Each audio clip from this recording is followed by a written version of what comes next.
Hey guys, how you doing? I'm Malcolm. I'm gonna be doing the vampire deck profile. A lot of people don't run this, you don't see it too often, so I'm just gonna show you exactly what a good one looks like. Let's get into it.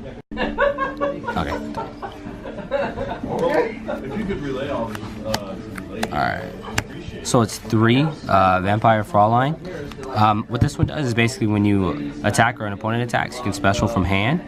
This is pretty much the lifeblood of the deck, because this is what pays up to 3,000, and then your monsters gain 3,000 attack or defense, right? So this is the one that you team up with Domain, which I'll show later, which has you gain the life points instead of lose them, right? So 3 of those.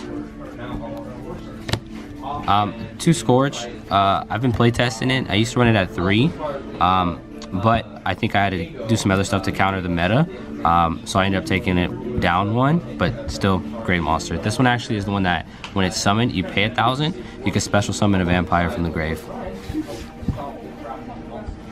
Alright, this is the one of, this is Vampire Red Baron. This one actually allows you to switch places with your opponent. So what I typically do is, if let's say I have a retainer or let's see, familiar, I summon those and then you switch them out and take your opponent's monster, and then your opponent monster, if you have it, which for the link you can actually use your opponent's monster, to exceed. So that's pretty dope. These I run 3 of each.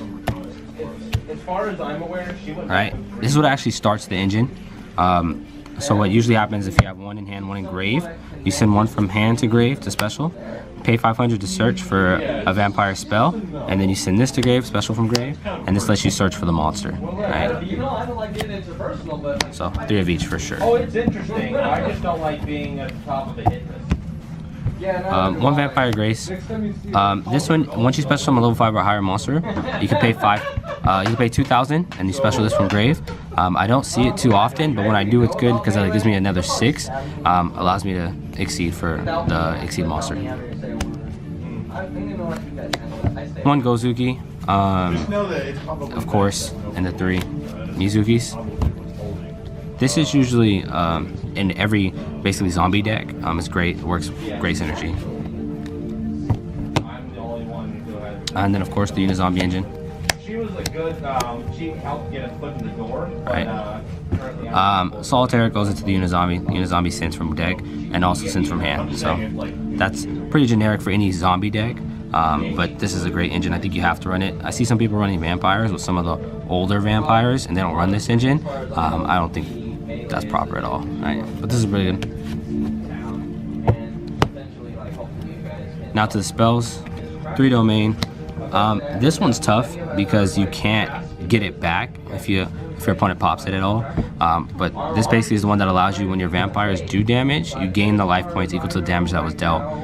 So this is what you would combo with the Fraulein and the Scourge, or any kind of vampire in Fraulein, because Fraulein gives you that extra 3,000. Then once you deal the damage, if you have at least 2 of these, even if you have 1, you gain the damage back, but when you have 2, you gain it twice. It does stack, so that's awesome. These are the one-of spells that I have.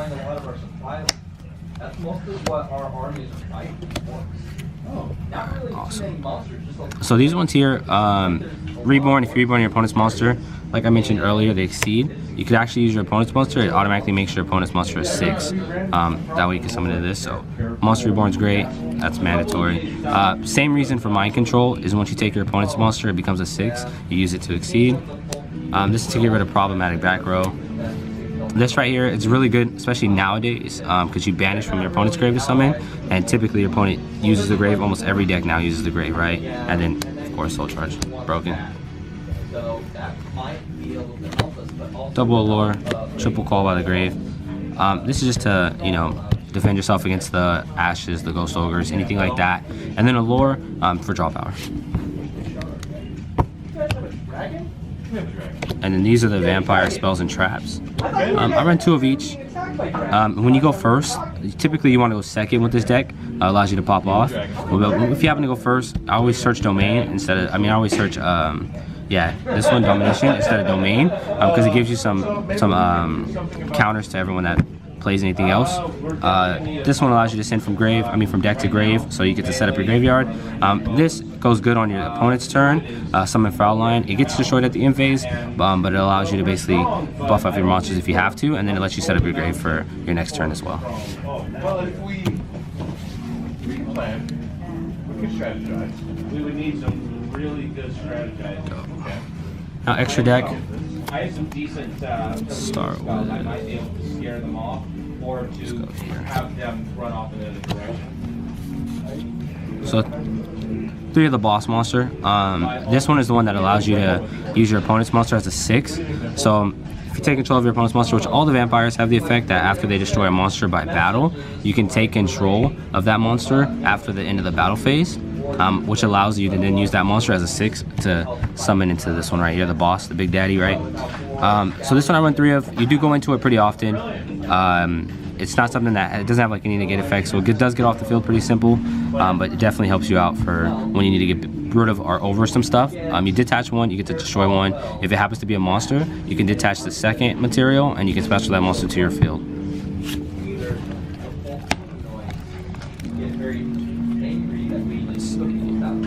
The other Exceeds, Bagooska.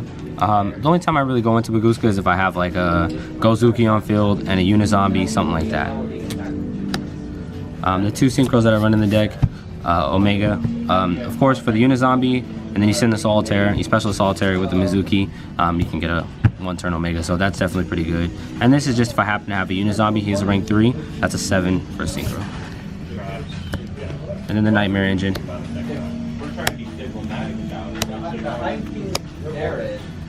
I don't have the Unicorn in. I probably would run it, I just didn't happen to have it. This one, a lot of people you don't see running too often, but it actually helps you recycle your spells, which if I don't have Domain, this is the only way you get it back. So there's no other way to get it back, but let's say you happen to need it, this is how you do it. And then of course, the Borlode, the Saruja. These are actually pretty, I go into these pretty often. The only thing that sucks is Unizombie's second effect. If you use it, only zombie monsters can attack. So typically I won't go into these if I Unizombie, or if I have first turn, I'll go into it because I can't attack anyways. I'll Saruja first turn, and then that's how I draw 4, save that one. This for when you need to buff up your monsters a little bit. The strongest vampire in here is 2600. So basically this allows you to get that extra 500 attack, lowers all your opponent's light monsters by 5. Or by 4. Then of course the last 2, Vampire Sucker. This card is freaking phenomenal. It basically special summons a monster from your opponent's graveyard but turns it into a zombie. Lets you draw 1.